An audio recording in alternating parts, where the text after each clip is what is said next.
L'édito politique sur Europe 1 avec Le Figaro. Bonjour Vincent Trémollet-Buller. Bonjour Dimitri, bonjour Anissa. Bonjour Vincent. Vincent, hier, Rima Hassan a dit sur Sud Radio que le Hamas avait une action légitime sur le plan du droit international. Devant cette nouvelle provocation de la députée européenne, David Lisnard a saisi le procureur de la République pour apologie du terrorisme, tout comme Bruno Retailleau, ministre de l'Intérieur.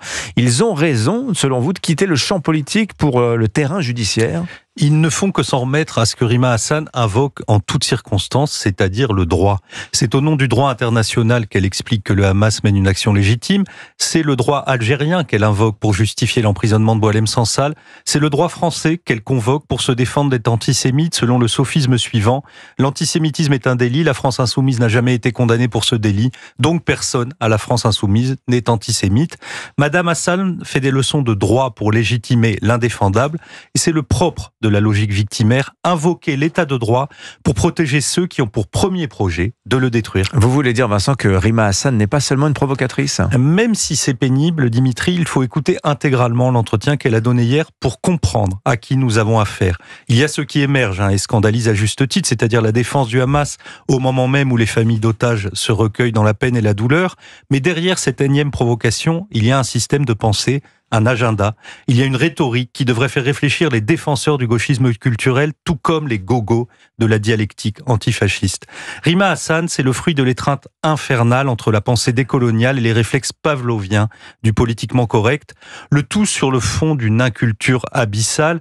C'est cette inculture qui permet à Jean-Michel Apathy de comparer tranquillement la France qui a colonisé l'Algérie à l'Allemagne nazie. C'est cette même inculture qui permet à Rima Hassan de comparer Israël aux États coloniaux. Vous noterez que tous les deux parlent comme la propagande du régime algérien. Et dans l'interview d'hier, en une petite demi-heure, la députée européenne qualifie l'État hébreu de suprémaciste, de raciste, de colonialiste, d'État favorable à l'apartheid, coupable de génocide, alors que dans le même temps, elle compare le Hamas au FLN ou à l'ANC de Nelson Mandela.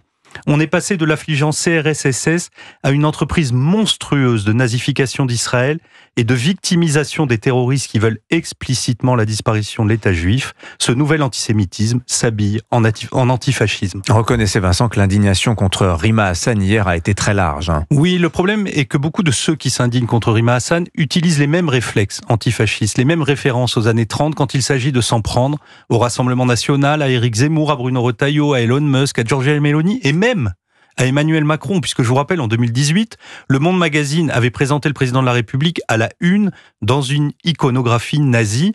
Le quotidien qui s'autoproclame de référence avait été obligé de présenter ses excuses. On l'a oublié, parce que vous aurez remarqué, Dimitri, quand la droite fait une erreur, la gauche est hypermnésique, mais quand la gauche fait une faute, d'un coup, elle devient amnésique. Je sens, Vincent, que vous allez citer Philippe Muret, la gauche ne peut pas déraper puisqu'elle est le verglas. Mais faut-il vous rappeler, Dimitri, tous les députés élus de gauche et du centre au mois de juillet, grâce à la France insoumise? Faut-il rappeler ce front prétendument républicain fait avec les amis de Rima Hassan, Jean-Luc Mélenchon ou le fiché S Raphaël Arnaud? Avez-vous entendu depuis hier François Hollande, Olivier Faure, Marine Tondelier prendre une décision de rupture définitive avec cette partie du Front populaire? Non. Et nous n'entendrons rien. Et pourquoi? Parce qu'aux prochaines élections, derrière la gauche Hamas, on retrouvera comme d'habitude la gauche Tartuffe. L'édito politique sur Europe 1. Merci Vincent Trémollet.